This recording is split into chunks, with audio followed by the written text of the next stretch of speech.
श्रीगुरुभ्यो नमः। क्रतुण्डमहाकाय सूर्यकोटिसमप्रभः निर्विघ्नं कुरु मे देव सर्वकार्येषु सर्वदा। गुरुर्ब्रह्मा गुरुर्विष्णु गुरुर्देवो महेश्वरः गुरुः साक्षात् परं ब्रह्म तस्मै श्रीगुरवे नमः। गुरवे सर्वलोकानां विशेषगुरोगणां विधे सर्वविद्यानां श्रीदक्षिणामूर्ते नमः। व्यासम् अष्टनप्तारं शक्ते पौत्रमकल्मषं पराशरात्मं देशकदातं दुभोनिधिं नारायणं नमस्कृत्य नरं चैव नरोत्तमं देवीं सरस्वतीं व्यासं ततो जयमुदीरयेत्। मूकं करोति वाचालं पङ्गुं लङ्घयते गिरिमित्कृपातमं वन्दे परमानन्दमाधवं।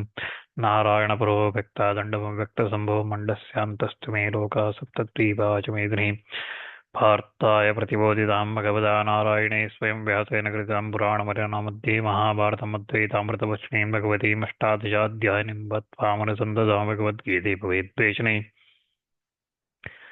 श्रुतिस्मृतिपुराणानाम् आलयं करुणालयं नमः भगवत्पादं शङ्करं लोकशङ्करम् अवतीर्णश्च कालट्यां केदारेन्दरितश्च चतुष्पीठप्रतिष्ठादाय यदाच्चङ्गरो गुरुः।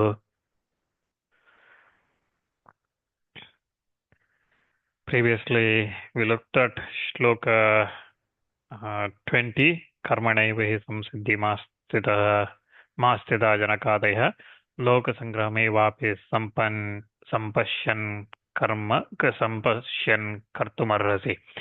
So Janaka and others, they attain samsiddhi, that purity of mind, that jnana, atma jnana, through karma only. Because for loka sangrahame vapi, so for the preservation of the duties and everybody for the other people, they continue to perform that duties. That's what we looked at in 20th shloka.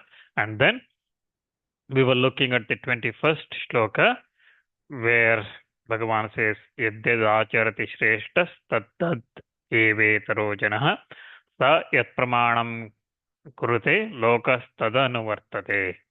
So whatever the superior person does, another person does that very thing. Whatever he upholds as authority, an ordinary person that follows that. So we looked at the Pratipadartha also for this one.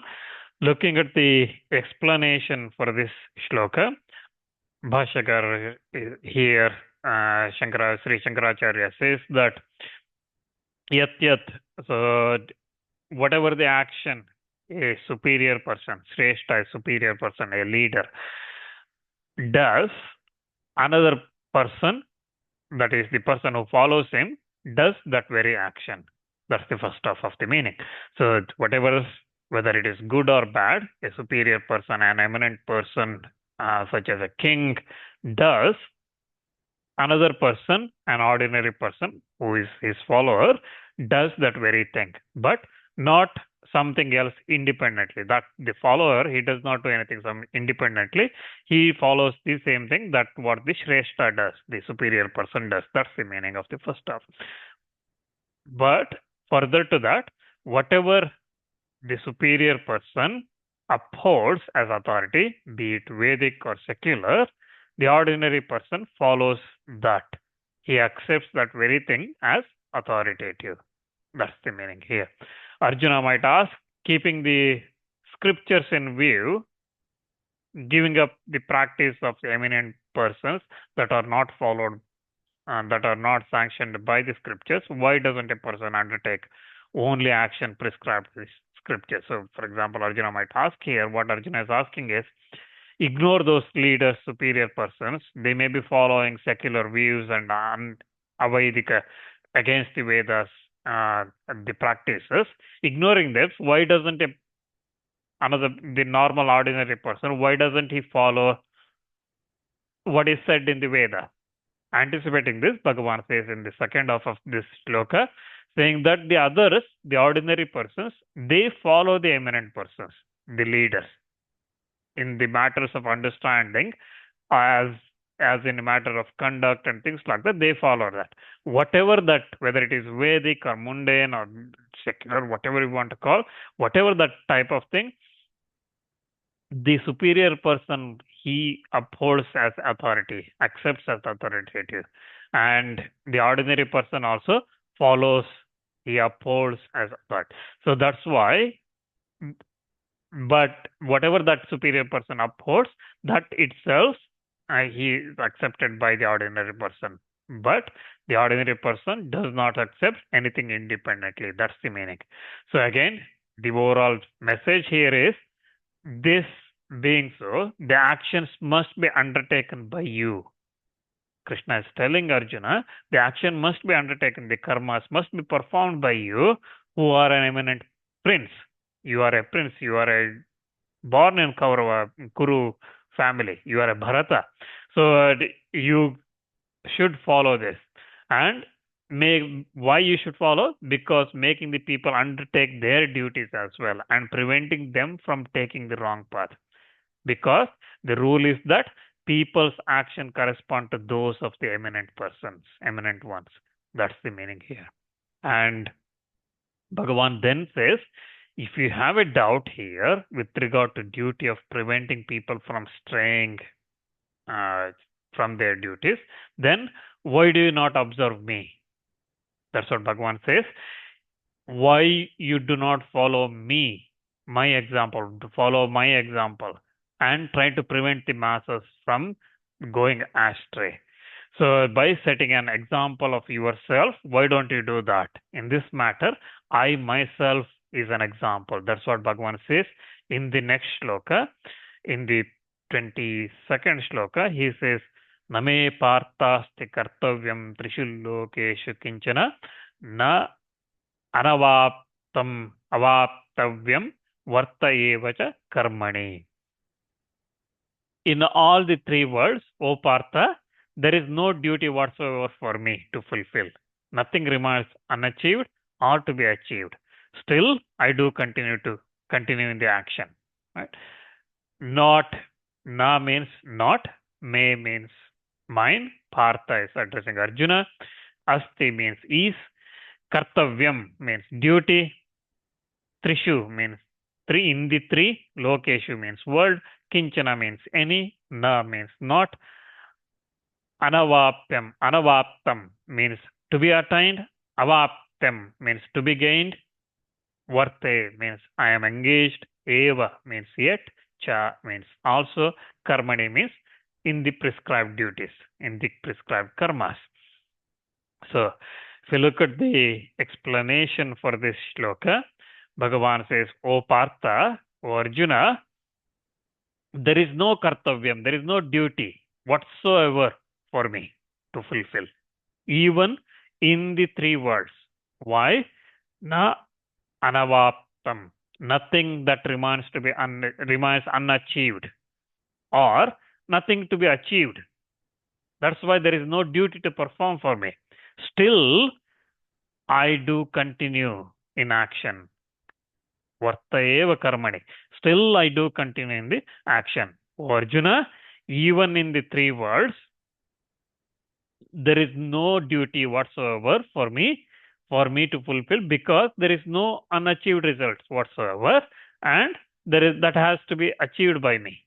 So again, if you look at this, Krishna saying, okay, so one angle to look at is Krishna as Bhagavan, okay, as Paramatma himself, saying that there is nothing to achieve because Paramatma is supreme, okay, superior than everything else. There is nothing for him to achieve or to gain from doing the karmas, right?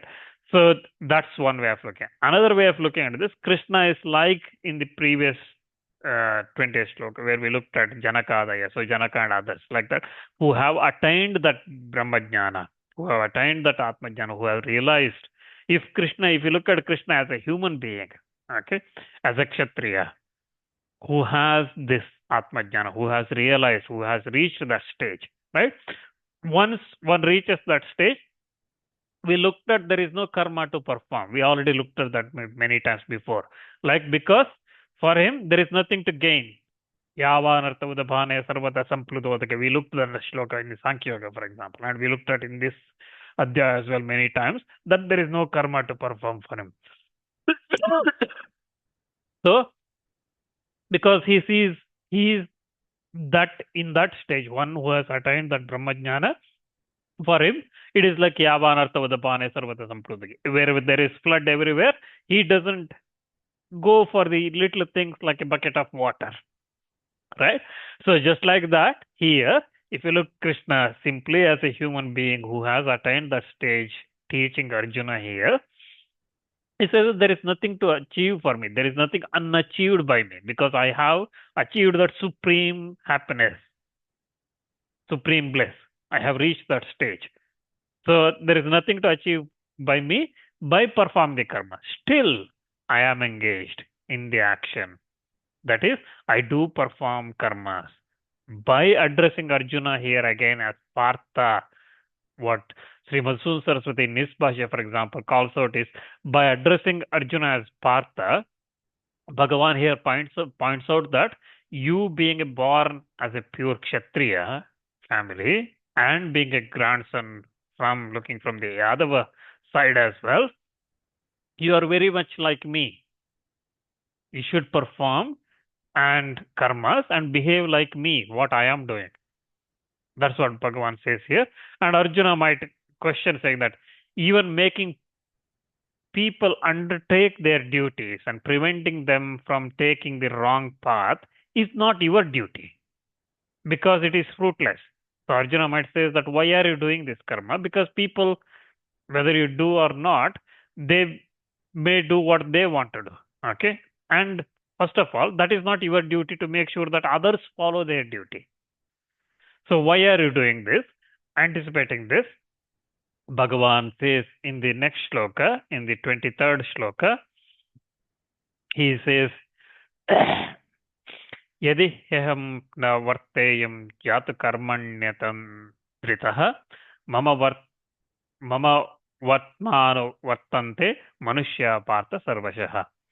Oh, because, O Partha, if at any time I do not continue vigilantly in action, men will follow my path in ever way. So in whatever the way they want, they will follow that path. So yadi means if, he means certainly, aham means I, na means not, varteyam means thus engage, jatu means ever, karmani means in the duties, prescribed duties, performance of those prescribed duties.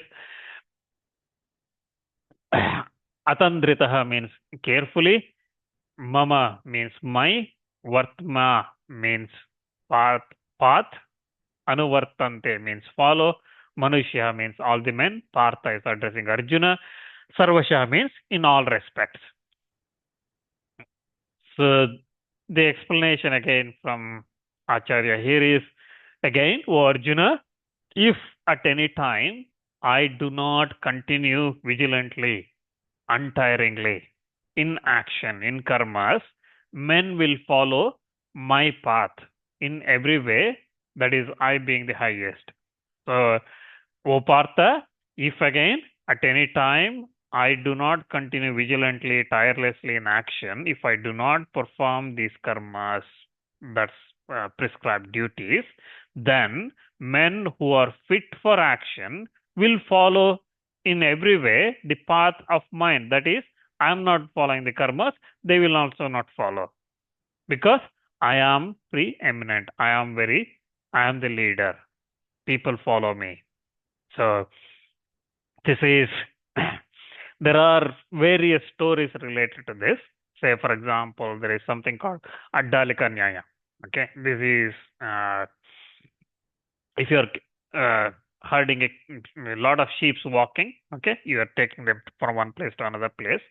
You put a stick somewhere, let's say 1 foot above the ground. The first sheep jumps, the second sheep jumps, third one jumps, okay, all of them are going through. Then you take out that log or the stick you had across the path, you take out that stick, the other sheep's coming, still they keep jumping over at that place because the previous two jumped. Okay, so this is like Addalika. So if someone follows, you follow. Okay, so if everybody doing, we do. Okay, this is what we see today as well. Okay, because we see various things happening today in the name of Sanatana Dharma. All this is following like this. Someone says something and then it happens. And again, we see the famous people following and things like that, and why it is important, we see in today's as well, because the diversion and the message we get from all the leaders saying secular and do not follow religion and all those kind of things, that goes into everyone's mind and people start following that path. Okay. So if, for example, I'm just giving an example, okay, in some states, southern states, if you go, where the state governments have continuously over decades, okay, they have preached the people that everybody is, can do worship, can become a priest in a temple. Okay. So if you go there today, everybody does in those states. Okay. And people who know from South India, they know. And similarly, if you go north, it's even worse. Okay. There is, most of the times, there is not even a concept of priest. Okay. So it is even worse because the people have been taught like that continuously or followed like that. If someone is senior does it, then everybody does. And we see in all the movies, for example, everywhere, okay, where the housewife, the eldest person, the lady of the house, her doing all the pujas and everybody taking arti. Right? We see that in TV. Next day, in tomorrow, in our house, the men will be sleeping and drinking coffee, and wife will be doing puja. Okay? The duty is men should do the puja at home. But we see that because that happens in TV, they do it, their house do it, we do it. Okay? Maybe there may be a day where husband was away, he was away, so wife does the some of the keeps the fresh flowers and things. That's a different story. But every day it's becoming a duty of the wife to do the puja. That's following this kind of logic. Okay, where someone does it, eminent person does it, and then it becomes the path followed by everybody. Similarly, there is various stories like this. Okay, so for example, another story that comes to mind is there was normally when Shraddhas performed, they try to put a cat under a basket, okay, in the villages. If you ask why, nobody knows why. The story is once upon a time, there was a person who was about to start his Shraddha, and in his house there was a cat. And cats, as usual, they always come and rub their tail around you and things like that, right? So he was planning to do this Shraddha and he wanted to keep it pure and focus on that Shraddha, and this cat kept coming back. So what he did was he took a basket, okay, bamboo basket type of thing, and he put that on top of the cat so that it stays there, a little bit away from his Shraddha performance. He does that. His son was watching. Appa is doing Shraddha, okay, because son does not do Shraddha when Appa is alive. So he did not ask. All he saw was whenever Shraddha happens, father puts a basket over the cat. So after some time, the father dies, and the son, now he has to perform Shraddha for his father, who was caging this cat during Shraddhas. He thinks, okay, Shraddha, I need this, I need Darba, I need this, blah, blah, blah. He prepares a list, and then he says, where do I go and get the cat now? Because I don't have a cat at home. The son does not have a cat. So he needs a cat. So he started looking for the cat. So that's how it is. So if someone does, it happens in every home as well. So the leader, when we say here, right, in the previous Shloka, for example, okay, so Shrestha means the leader or the eminent person. It doesn't have to be somebody, a politician, a prime minister, a king, or a celebrity or something like that. Yes, they have a huge influence on wider mass, but it happens at home as well. What the parent does, the children follow. If parent sleeps till 9 o'clock, children will also sleep till 9 o'clock. They will not do morning sandhya. If parent wakes up every morning and reminds their children, I am doing it, then you also do. Okay. Otherwise, the next question comes: you are not doing. Why are you asking me to do? Right. So everything has to start.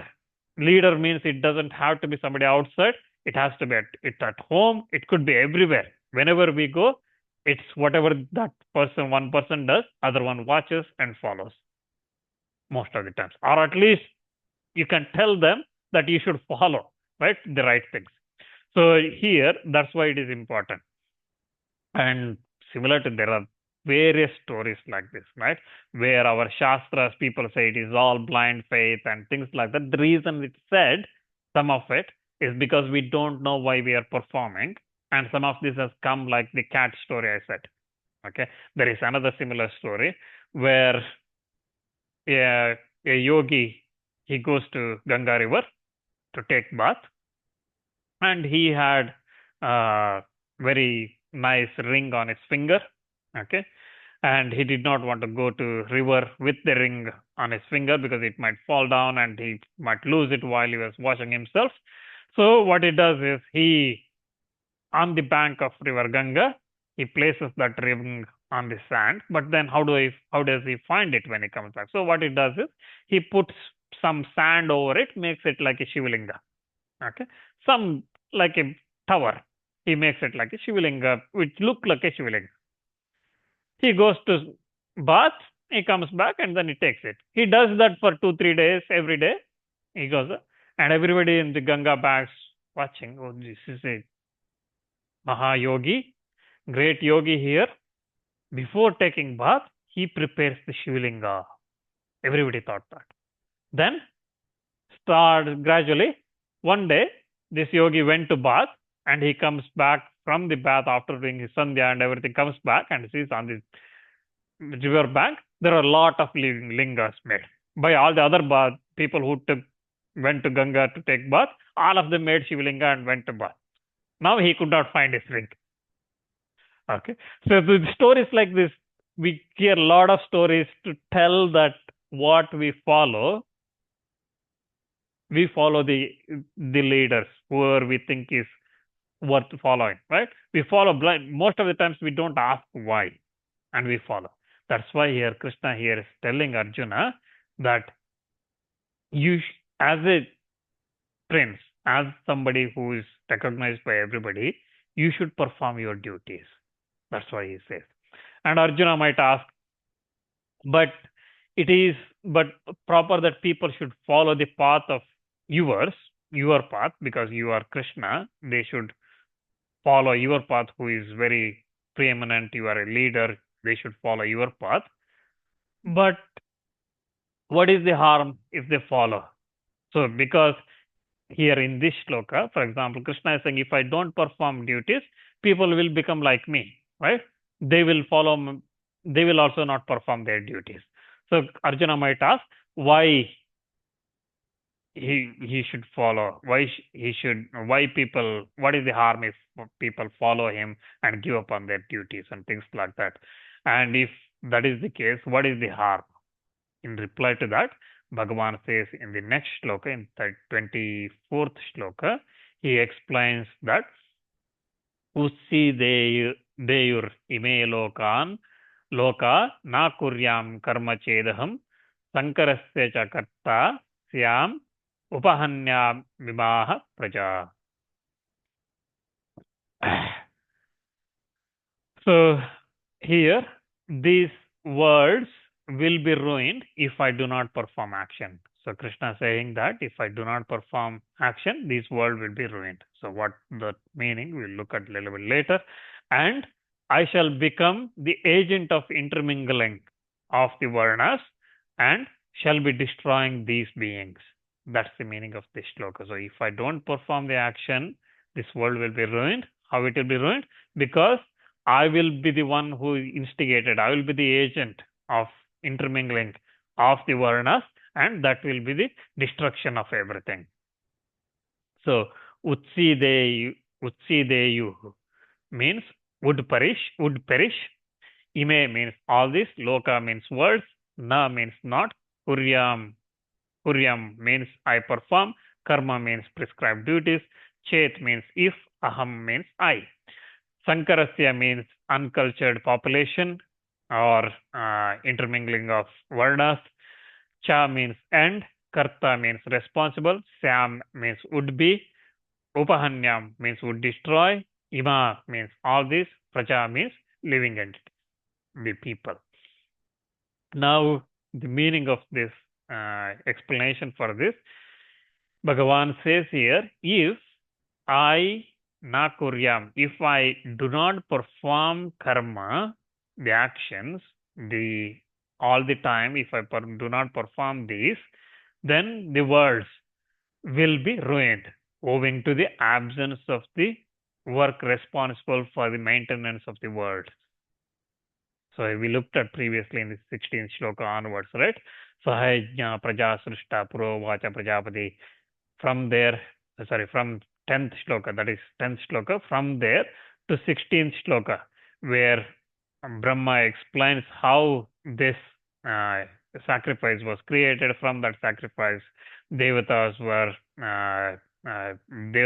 pleased, and from devatas people will get rain, and from rain anna bhavanti, rain comes, and from rain people will, from that they will benefit, and things like that, right?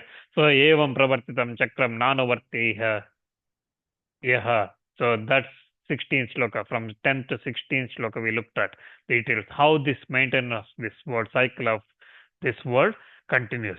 So what Bhagavan says here, if I don't perform these karmas, that will be ruined. This world will be ruined. If I, the Bhagavan, do not perform the actions, then what happens, since the actions by Manu and others who are my followers, they followed, then they will also would not have done those actions, because and through that these worlds will be ruined as a result of the destruction of the duties which are the cause of this continuity of this world. So, and further, I shall become the agent.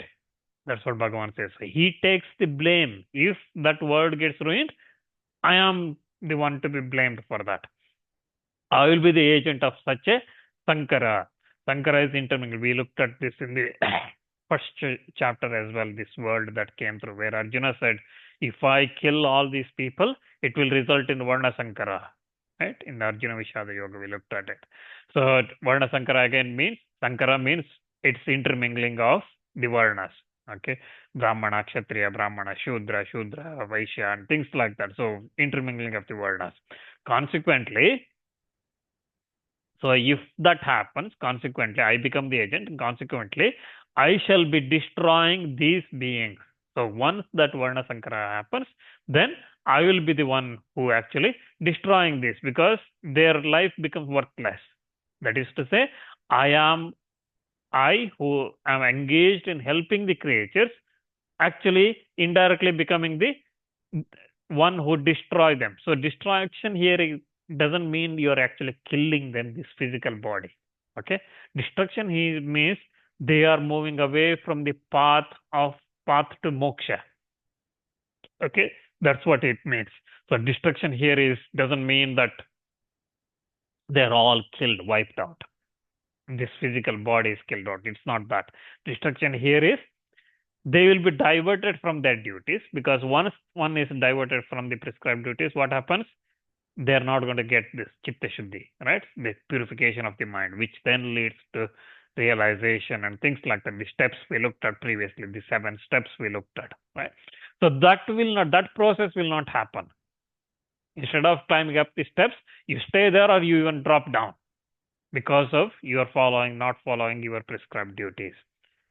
And that would be unbefitting of me, because I am the Ishvara. That's what Krishna says. As a consequence, I myself become the agent. That's what Krishna says, of intermingling of the Varnas. And by that, I myself will be destroying all the beings.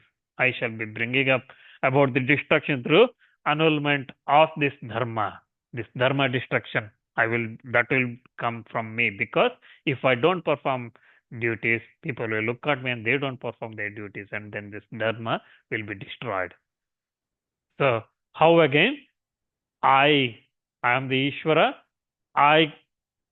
Who should be always be engaging in promoting this dharma, welfare of all these creatures. How can I become the agent of destruction? That's what Bhagavan is saying.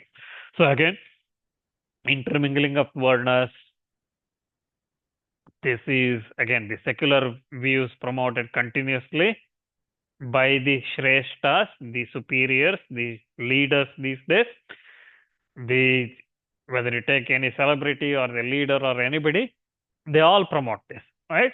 Hence, today we don't see these four varnas because of continuous over the hundreds of years now. It's continuously promoted, saying that this is last time itself I explained whether this is one is discriminating against another and things like that. It is not. These four varnas are there as a steps towards that in that journey, right? So hence the varnas, we don't see those varnas today. All we see today is Brahmin, non-Brahmin. Are you Brahmin? Are you? And even then Brahmins, they ask, are you vegetarian or non-vegetarian? Do you eat egg or not egg? Okay. So we have become, our varnas have become so much deteriorated today. Varna Shankara is at that stage today where we don't even have, forget about four varnas, even Brahmanas, they ask, are you vegetarian Brahmana or non-vegetarian Brahmana? Okay. So in such a situation, performing the prescribed duties is impossible. Right? So that's what here is happening because of these Shreshtas preaching, saying that anybody can marry anybody, children can be born anybody, anyway, right? So that's the problem we have today. And that's what Krishna is saying. If I don't perform the karmas, if the leaders, the elders do not perform the karmas as per the Shastras, as said in the Vedas, then that leads to Varna Sankara. Krishna is not saying he is the agent here. He is saying all these leaders who are promoting all these things, they are the one who is destroying this dharma. So Krishna, when he says, if I don't perform the duties, then dharma will be destroyed and I become the agent. Okay, then you might say today, I just said that there is only two varnas, Brahmana and non-Brahmana. Okay, then Krishna has destroyed it. Krishna still performed his duty, still the varnas destroyed. What happened? Because the leaders after that who came did not perform their duties. And because of that, they are now, what Krishna is saying is, he is taking himself the responsibility, right? If I don't perform today this duty, people will follow me. And I become the agent. I am the guilty party here. So what Krishna is saying is, if you are one of those leaders and you don't perform your duty as prescribed in the Vedas, then you are guilty. It is not the ordinary people who follow you. You are the one who is guilty. So if you are the one who is promoting those secular views, who is saying that anything can happen, it doesn't matter. If you are the one who is saying that, Krishna is saying, you are the guilty party here. The who follow you, they have their own problems. They will face, because of following you, they will have their own karmas and results of that. But the main guilty party here is you, because you are the leader. You are the one influencing it. So Krishna clearly again making himself as an example. Up to now, we looked at Krishna making Arjuna as an example and giving us the guidance because we are all Arjunas, right? We are all confused. We are all in that delusion. So making Arjuna as an example, he was telling, perform your duty, perform your prescribed duties because you have to do this, all these things. In this shloka, Krishna turns it on himself, saying that I am the leader. People look up to me. I have to follow this dharma. Otherwise, I will be guilty of destroying the dharma. If 10 people follow me and 10 people do not perform their duties, all those 10 people not following the dharma, that's I am guilty. I am the one who is causing that. I am the one who is destroying their path. That's what Krishna says here. So the message in every shloka of Bhagavad Gita, it is so important here. And we have to relate this to not just Krishna, Arjuna discussion in Kurukshetra. We have to see how that applies to us. And when we apply that to us, we see that we see ourselves as Krishna, we see ourselves as Arjuna in every shloka. So if one at the elder at the home does not follow this, okay, a step that's said in the Shastras, the other person does not follow, then that person is leading adharma of the second person. That's what Krishna is saying. If one person in the village head does not follow this, then the villagers also do not follow. That village head is the one who is destroying all those dharmas in that. A state leader, a country leader, a world leader, a celebrity, Instagram leader, okay, having 100 followers, 100,000 followers, a million followers. If they are sending a message, if somebody is making a movie, every one of this have to look at this. I think that if I am in that Krishna's position, am I doing the following the dharma? Then dharma will survive. Then we would not have a case where whether you are a Brahmana or a non-Brahmana or a Brahmana, vegetarian Brahmana or non-vegetarian Brahmana. Whether you do a Sandhyavandana Brahmana or whether you don't do a Sandhyavandana. I'm just giving an example because if we take anything today, right? Even today, for example, you invite a priest to home to perform some puja, homa, whatever it is, right?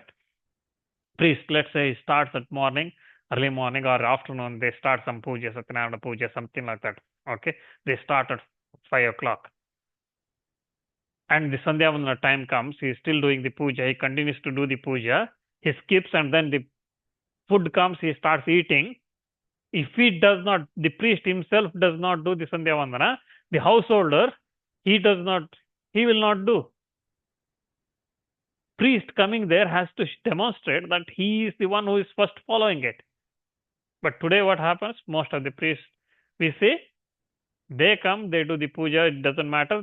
They themselves don't do the Sandhyavandana. Right? I'm just giving a simple example of how this one following the other happens. Right? And priest does the puja on behalf of somebody and he asks the yajaman, the people who invited him, to perform the puja and everything. If the priest asks, have you performed your Sandhyavandana today morning? Okay, when morning 8 o'clock they were supposed to start the homa or something like some yaga, some sacrifice, some puja. If they ask, have you completed your Sandhyavandana? And the householder who invited says, no, I haven't performed, I did not do Sandhyavandana, then priest will explain that there is no benefit of doing any puja today. Because first thing you have to do in the morning is wake up before sunrise and do the Sandhyavandana. If you don't do it, then what is the point of doing any other puja? Now, but the priests don't do it, right? Priests themselves don't do the Sandhyavandana. How can they ask the others? If they set an example saying that, okay, this is my Sandhyavandana time, let's pass this puja or whatever I'm doing like this, let's pass here and then do the Sandhyavandana Argya and then we'll come back in X minutes. This is where these shlokas, even though it is very simple, it explains so much to us how to live. And again, another interpretation of this verse is whatever a superior third, the verse starting, for example, in the 21st shloka, where Yadyadacharati Shreshtas Tat Deve Tarojana, from that shloka onwards, what is explained is, it is not that you ought to perform your duty simply in the view of making people undertake their duties and preventing them taking the wrong path, but also because it is being the conduct of the eminent people. The conduct of the eminent people. That's important here in these shlokas. It is not just because people follow. The eminent people, the leaders, whoever it is, whatever the leader, when I say, it may be one person following. Your conduct has to be good. And this is what Bhagavan says in Yat Yad Acharati and so on in those shlokas from 21st onwards to now. And thus, the kind of conduct that I, who is a superior person, have, that very kind of conduct should be pursued by you. That's what Krishna is telling Arjuna. You are my follower. Nothing else for you. And that's what, there is nothing independently you have to do. You are my follower. You follow my duty, just like I'm following. And Arjuna might ask, what kind of your conduct which has to be followed by me?